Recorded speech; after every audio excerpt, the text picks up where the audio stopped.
Hello, welcome back to my channel. My name is Chengetai Victoria and this is another wedding series video. If you're new here, don't forget to subscribe, share with your friends who are also planning a wedding, or if you're planning a wedding, share with your bridesmaids, just share all around and let people know about the good vibes here. Today I'm going to be talking to you about how I did our seating chart. I feel like this was the hardest part of wedding planning, and I'm just going to talk you through some tips and to help you guys out. Hopefully you find it helpful if you're planning your own wedding, or you can keep this saved for when you do plan your wedding.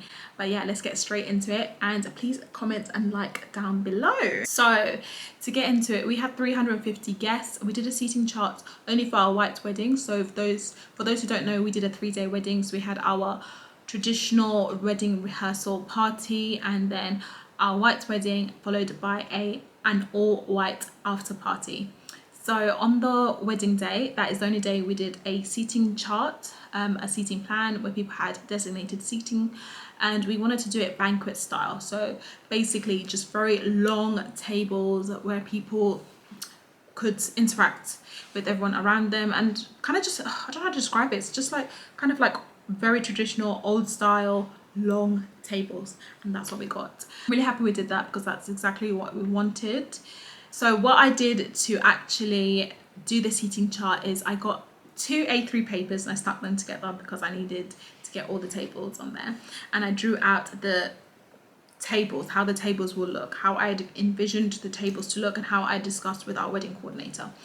And I basically numbered all the tables and then kind of like broke down each number, so like it'll be 2A, 2B, 2C, just so that will be easier for me in my head. I don't know, it makes sense to me, but you can just leave it as like table 1, table 2, table 3, table 4, and so on and so on. And then we also had our Excel spreadsheet that was downloaded from our website.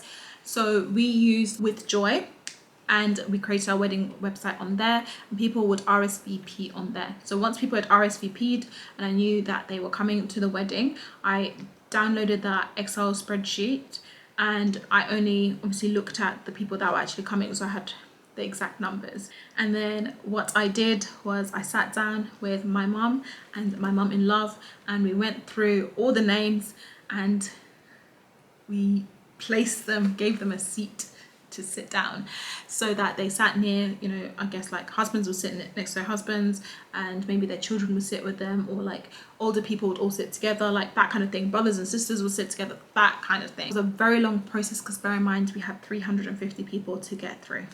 So the kind of like 2 ways you could do it. You could separate people by families. So my family, as in like, okay, my maiden, as in my family sit like, I don't know, on one side of the room, and then his family sit on the other side of the room. You can definitely do it that way, but we decided to mix it so everyone was everywhere.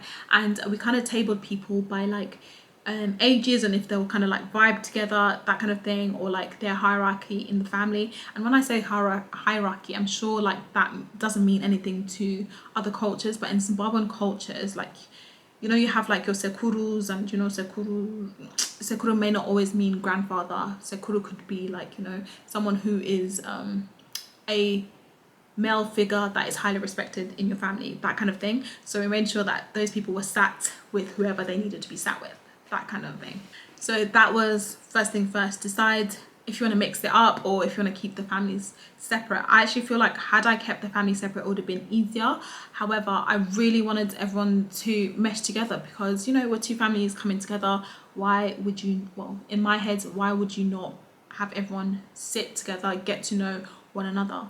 And so I'm really glad we did that. So I mentioned before that you will need A3 paper, maybe multiple if your venue is big, and then you will need some sticky tabs. So these are like, you know, if you work, I work in a legal team, so I would use them for like asking people to sign here.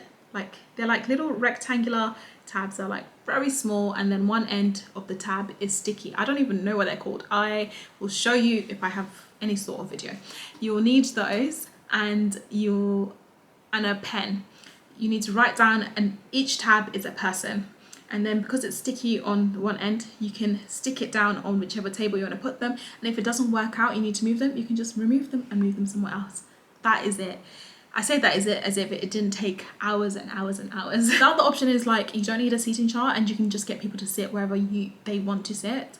which is nice. But it's just like if you ended up coming into the room late and then you end up sitting like, I don't know, on a table of oldies, but it's your friend from high school. I didn't really want that. So I'm glad I did it how I did. And I got some really good feedback. People were like, oh, I've made friends for life. Because obviously they would have spent time with them at the wedding and then the white after party. And so I'm really glad that people had good experiences with the people around them. I didn't hear any negatives, but I guess I wouldn't anyway, would I? Another thing that I would advise, obviously it's really nice to have everyone's order before they come to the wedding. If you're having a seated meal, so not a buffet but waiters bringing food, obviously it's really nice if people have picked before. However, that was such a hassle trying to get people to go and pick the food. So I decided that I would just get the waiters to ask the people what they wanted to eat on the day. So the waiters went round and asked everyone what they wanted to eat, which was so much easier. We only had 2 options anyway, so it was, well, 3. So basically it was either you eat chicken or beef. That was it. No other options.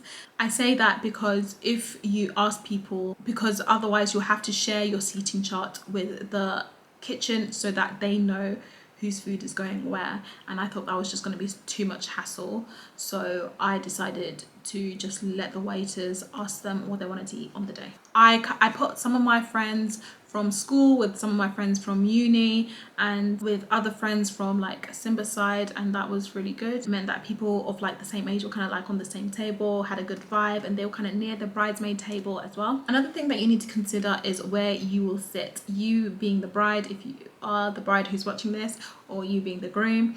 We had a sweethearts table, as they would call it, so just a table for me and my husband, and I'm actually really glad we did that, because had we had a long table with all the bridesmaids, bear in mind we had like 30 bridesmaids and groomsmen in total, we wouldn't have had a moment to just be like us two, and I'm really glad we had that, like, so we could even just like chat or like just have a quiet time as well, because I think I was just so overwhelmed and I get like socially exhausted, so I really needed that time to just me and my husband, and to enjoy the food as well. Make sure you enjoy the food.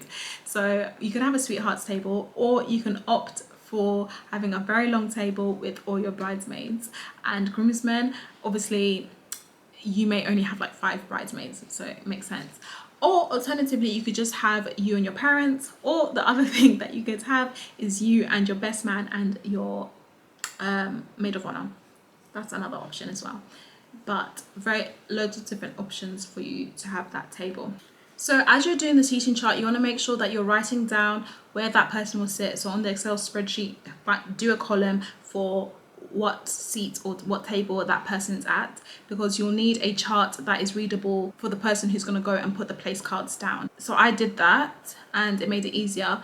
However, I didn't account for the fact that someone would have to be able to read my massive chart with all my sticky tabs, and so I gave one of my friends this chart, and I gave her the task to go and see how everything's going at the venue, and I think she was just confused.